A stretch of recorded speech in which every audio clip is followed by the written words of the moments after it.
So for us, this is a full circle moment. Our program was started by Governor Beverly Perdue in 2011 as No Kid Hungry, North Carolina.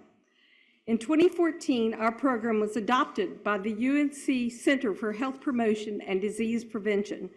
Because of the enthusiasm and courage of our next presenter, who is our center's director. We thank you, Alice, for your steadfast commitment to this cause and for your outstanding leadership. Now to introduce Governor Stein, please welcome Dr. Alice Ammerman.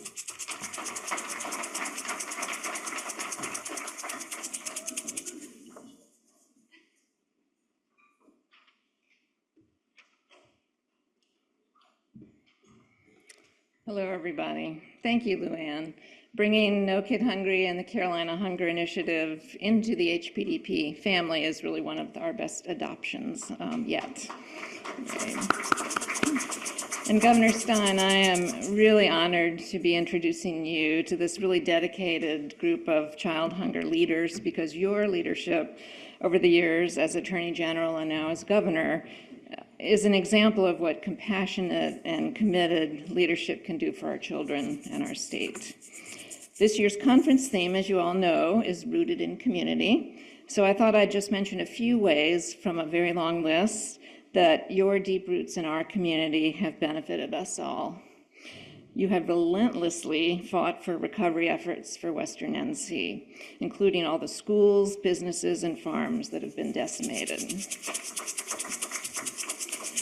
You have worked with other AGs to secure nearly $1.5 billion in opioid settlement funding for North Carolina to help people struggling with addiction. Really important. Prior to your role as AG, you served in the state Senate and were a champion for public education, clean energy, and public safety. As a young lawyer, you worked with the Self-Help Credit Union to develop affordable single-family homes, such an important area these days in Durham, and to raise capital to invest in small businesses across North Carolina. You have been called to public service by faith and family, and your wife and 3 children have all attended public schools in North Carolina, and I bet you ate a few school lunches during that time. Thank you for joining us today, and we look forward to hearing more about your commitment to rooting out childhood hunger in North Carolina, and we are so glad that you are our governor.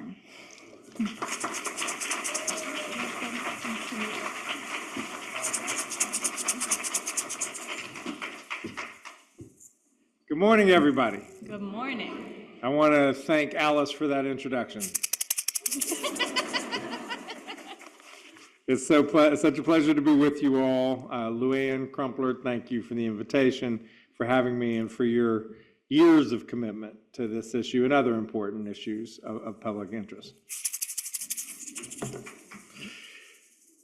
We've got school nutrition employees, food bank staff, church leaders, representatives of the YMCA and the Boys and Girls Clubs, educators, state and local government leaders, policy experts, and community advocates in the room. You all are awesome because you are doing the work that makes a difference in young people's lives. Each of you is part of helping setting our kids up for success, and so I genuinely want to thank you for everything you do in your communities back home where you are rooted in your community. I recently was in Pitt County, had a wonderful experience. All right, Pitt County in the house. At Eastern Elementary School. What I saw at Eastern Elementary reaffirmed what I know to be true, which is that our public schools are the backbone of our communities.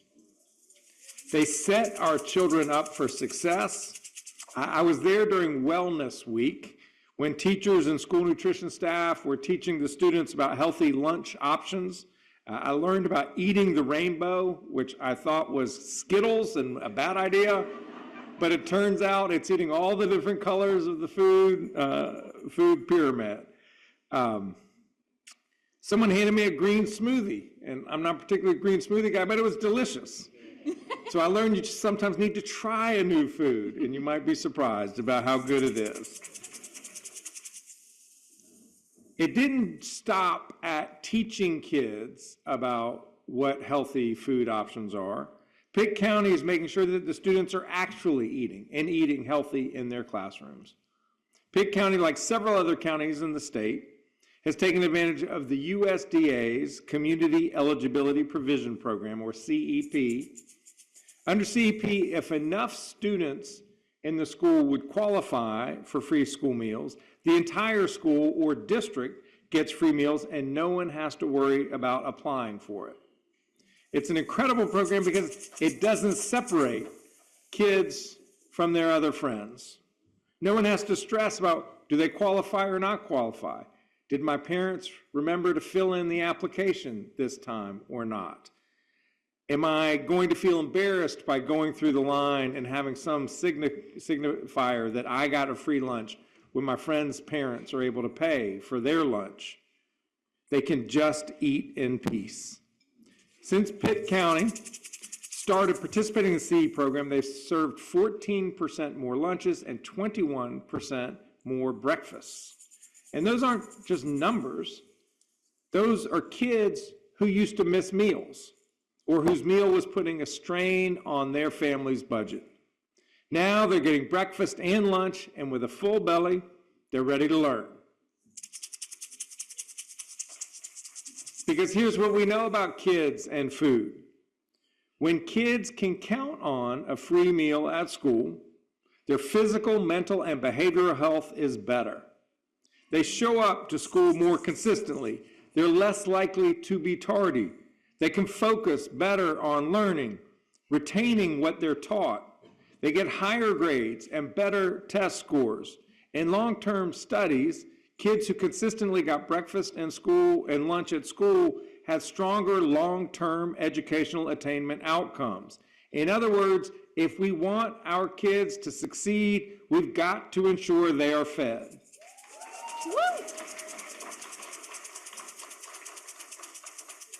A lot about education is complicated, but that truth is not. At the same time, we're committed to giving kids more access to free meals when they're at school. We have to support the whole ecosystem of food access and nutrition. Studies show that 1 in 5 children in the state go hungry every day. In rural counties, that number jumps to 1 out of 3. It's terrible, unacceptable.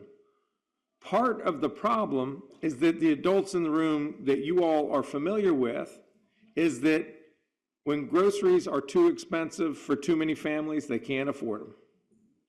As a country, we try and mitigate that problem with evidence-based nutrition programs like SNAP and WIC. WIC safeguards the health of young children and their mothers, and nearly 40% of SNAP households have children there. I know everyone in this room is probably concerned about the proposed cuts to SNAP that we've seen from the federal government, the slash of USDA staff.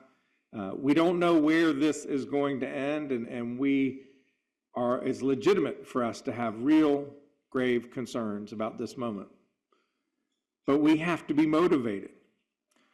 We have to reach out to our federal congressional members. They have to know that there is a constituency that cares about the health and well-being of our children and will not accept these cuts lying down.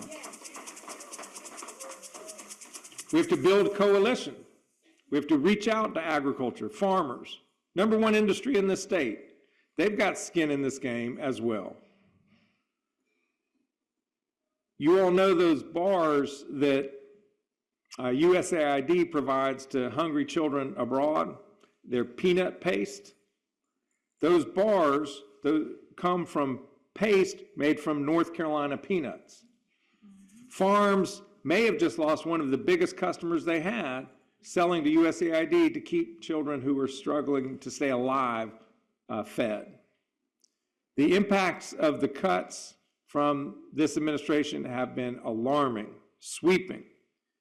Getting kids the nutrition they need, whether they live in Raleigh or Rwanda, should be something that brings us together. It should be an easy yes.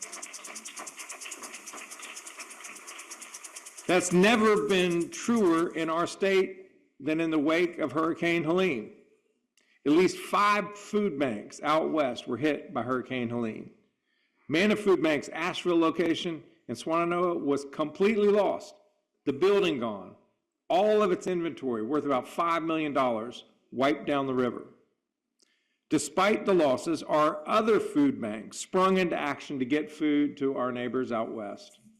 Feeding the Carolinas, Mana Food Bank, the Food Bank of Central and Eastern North Carolina, and many others in this room were part of teams that prepared meals, organized volunteers, and sourced food donations to where they were most needed.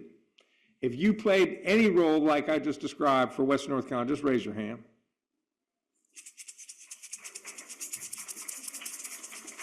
Thank you all. In my Hurricane Helene initial needs budget that I submitted to the General Assembly, part of my request was $20 million to fill the food bank's stores so that they could feed the people out west. Unfortunately, that is not in the General Assembly's initial $500 million budget. I need your help to reach out to the legislature to tell them to stand up for the people of Western North Carolina. When it comes to school meals, there's a lot we could be doing better as a state to solve child hunger, but there is a lot that we are doing right. I want to praise the General Assembly for eliminating school lunch debt in last session's appropriations bill. Their efforts eliminated student copay for reduced meals and got rid of administrative penalties for unpaid meal debt. So are there any legislators in the room? They're all working in Raleigh. I want to thank them for ensuring that school lunch debt will no longer stop any child from graduating high school. Another group that's maybe in the room, any DHHS people, Department of Health and Human Services? Rep, 2 to 3 reps, good. Doing critical work. Last year, the DHHS of the state, in partnership with DPI, Department of Public Instruction, any of those folks here, worked for North Carolina to implement the USDA's SunBucks program for the first time. As many of you all know, summertime is one of the hungriest times of the year for young people, leaving parents wondering how they're going to feed their children in those summer months. Through SunBucks, eligible families receive a one-time payment of $120 per child to help them buy groceries over the course of the summer. Last summer, we helped feed over 1 million children over the course of the summer. 1 million. Our state was fortunate to partner with philanthropic groups that helped us pay the modest investment needed, the match, so that we received nearly $130 million in federally funded benefits for students. This summer, we've got to bring SunBucks back to North Carolina. Summer should be a time of fun and making memories, not experiencing hunger. Our state has made progress, but I am well aware of the work that remains to ensure that no child goes hungry in this state. I ran for governor because I believe in the promise of North Carolina, that our children should have a better and brighter future than we have had. Our work here, feeding young people, is one way to deliver on that promise. Each of us has a role when it comes to feeding our children. I urge everyone here to keep the faith and to continue your amazing work bringing meals to our kids. I ask you to contact our state legislators and urge them to include school meals in this year's appropriations bills.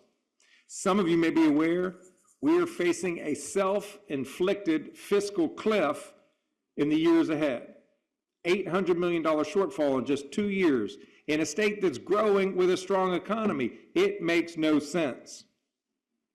It's hard to wrap our head around that we're in a difficult economic position.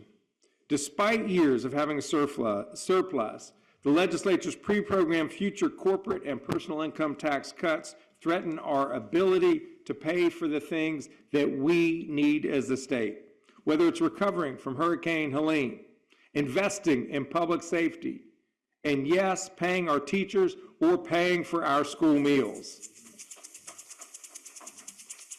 But it is not too late for us to right the ship, to get our budget back on track.